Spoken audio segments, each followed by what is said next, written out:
વંદનીય ગુરુજનો અને મારા વહાલા મિત્રો, આજે અમે આપની સમક્ષ એક નાનકડું નાટક રજૂ કરવા જઈ રહ્યા છીએ, જેનું નામ છે સ્વચ્છતા. આ નાટક દ્વારા અમે બતાવવા માંગીએ છીએ કે જો દરેક વ્યક્તિ પોતાની જવાબદારી સમજે તો સમાજ અને દેશ બંને સ્વચ્છ બની શકે. તો ચાલો નાટક દ્વારા ગાંધીજીના વિચારને સમજીએ અને સ્વચ્છતા અપનાવવાનો સંકલ્પ લઈએ.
મિત્રો, જો આપણે આજે સ્વચ્છતા પ્રત્યે બેદરકારી દાખવીએ તો આવતીકાલનો ભોગ આપણે જ બનવું પડશે. તેથી આજથી જ સંકલ્પ લઈએ કે આપણે ક્યાંય કચરો ફેંકીશું નહીં. આપણા આસપાસના લોકોને સ્વચ્છતા માટે પ્રેરિત કરીશું. સ્વચ્છતા કોઈ એક દિવસનો કાર્યક્રમ નથી, પરંતુ રોજની આદત છે. સ્વચ્છતા માત્ર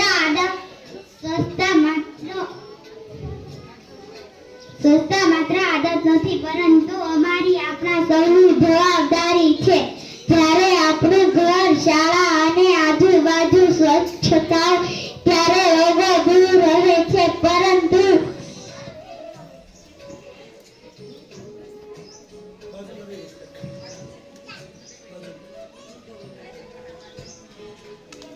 મહાત્મા ગાંધીજીનું સપનું હતું સ્વસ્થ અને સુંદર ભારત.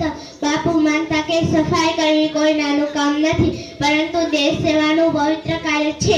જે દરેક નાગરિક સ્વચ્છ રાખે તો બાપુનું સપનું ચોક્કસ સાકાર થશે. ચાલો આપણે સૌ પ્રતિજ્ઞા લઈએ, કચરો ન ફેંકે, સ્વચ્છતા અપનાવે અને બાપુના સ્વચ્છ ભારતના સપનાને સચ કરે.